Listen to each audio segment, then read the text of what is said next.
Hello guys, it's me, Leoni Joyce, and I am joined by the talented Barry Jenkins. Barry, how are you doing today? Pretty good, pretty good. Good. I want to say thank you so much for your services to film. Like, the director that you are, as if wasn't amazing enough as it is, you've now brought us Mufasa, and boy, did you bring it. Oh, thank you, thank you. I remember seeing you saying you are your best self on set. Yes. 100% relatable. I get what you mean by that, bring out the best in the actors and the crew and bringing us great film.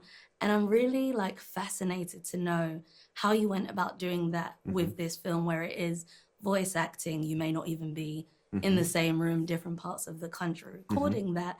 I mean, you definitely achieved it. You brought us an amazing film. But I'm very curious to know how you went about doing that with this film. Yeah, it was really interesting. We started the movie during the pandemic.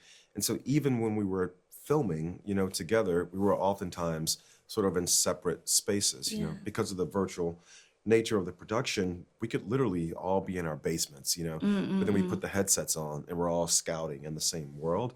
I think you start to realize that, we sort of take for granted physical proximity, but there's this other really wonderful thing that happens where we know that we're all hearing the same thing at the same time. We're all seeing the same thing at the same time. And so mentally, you realize that this sort of space that we share, it's more a state of mind than it is a state of place. And so I still felt like, especially with the voice directing, and it's so funny, we would always have a Zoom running and everyone's on this really high-tech connected feed, so the actors can hear each other in real time. But then you look down and you see there's 70 people on this session because everybody's checking their notes and things like that. And I did begin to feel like even though we weren't physically together, we were all still together. As we continued to make the film, we evolved to the point that physically we were able to all be together, on a stage creating. And I realized I don't have to physically be in the same room to also be my best self. And that is a skill.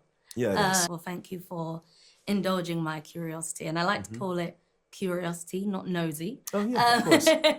But when I knew I had the opportunity, the pleasure of sitting with you, I did go and do my research. And I remember seeing you talking about the fact that you do try and separate yourself from the film and be the director, even if there is that relatability. And from looking into you and learning more about your childhood, I did wonder if you poured any of that into the character of Mufasa, because I saw some parallels, or even just the story in general. Yeah, it's weird. It's just, I think that, most directors, I can't speak for everyone, they have a story, the singular story they're telling over the course of their work.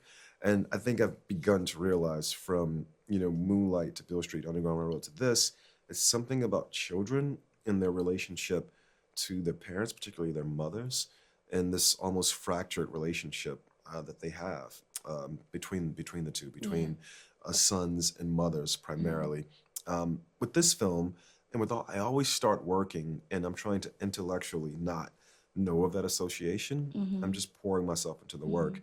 But there's no doubt that, Mufasa is this character who gets separated from his biological parents and is then raised in a world where he feels like an outsider and has to build a found family. I could directly relate to that in my own life. And so I was trying to not intellectually sort of put those things into the film, but subconsciously, of course, it happens. 100%. And that's the beauty of storytelling, and so many other stories told in this, like the story of brotherhood, which I took away with having two younger brothers and them having a similar dynamic to Mufasa and Tucker. Thankfully, opposite, where they started out not in the best of places and ended in a good place. I was speaking with Tiffany about being a powerful woman and finally having that release. So you told so many amazing stories, which is why, guys, you need to go and check out Mufasa.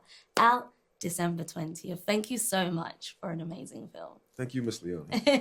Leoni, line, yes, right? Yeah, that's why I love it.